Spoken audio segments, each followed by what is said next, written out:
Most people don't like to think about a relative dying. The details of preparing to say goodbye for a final time can be overwhelming, confusing, frustrating, and traumatic. A person can feel as if they are caught in a storm with everything to worry over.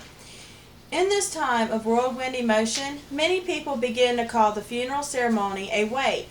By definition, a funeral ceremony and a wake are two separate entities in handling the final farewell to the newly departed. Surprisingly, it was war, not a change in society, that brought us two ceremonies for the dead that continues on even today.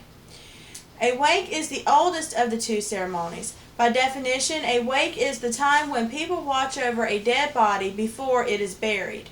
There are many reasons this tradition is still upheld throughout the world, varying from supplying comfort to the spirit of the dead person to keeping evil spirits or even animals away from the newly departed. The customary preparation of the corpse before the Civil War was to ward off decomposition by placing ice around the body. While there was some that practiced embalming before the Civil War, embalming became the popular choice of grieving relatives during the Civil War, when it would have been impossible to return the dead to the home before decay set in. When the family chooses to have a wake in the home, the procedure usually begins by giving the deceased a bath before placing the body on the kitchen table to be dressed, and if wanted, embalmed.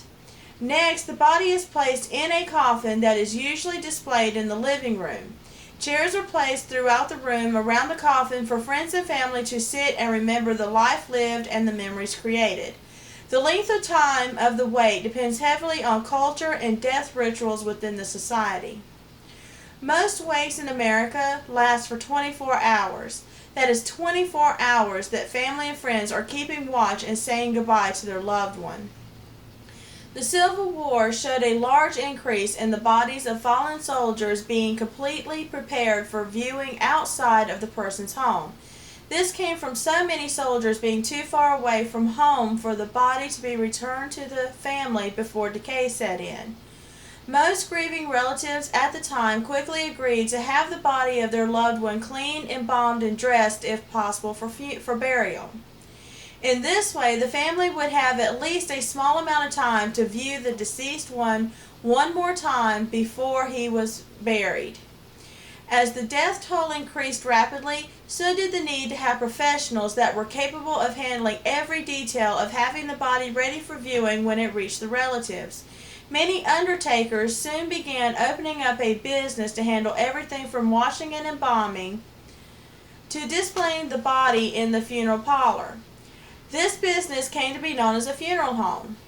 Here, the family would be informed of when the body was ready to be viewed, and the family would have an allotted time period to see the body before the funeral. The funeral home also comes ready to cremate the corpse if such were wanted. By definition, a funeral is a ceremony held for a dead person with the body present. During a corpse's time in the funeral home, the living can expect that every last wish will be met by the funeral director in charge of handling the corpse. In this scenario, the family gathers at the home of the surviving spouse or loved one to mourn and talk over what will happen next, such as the reading of the will. While traditions of culture, society, or religion helps to make the decision of whether the newly deceased will be remembered through a wake or a funeral home, know that there is no wrong way to tell the deceased that you love and respect them for who they were and who they always will be in your heart. The information used to write this speech came from Corpses, Coffins, and Crypts by Penny Coleman. The definition of a funeral can be found on page 194, and the definition of a wake can be found on page 195. Thank you.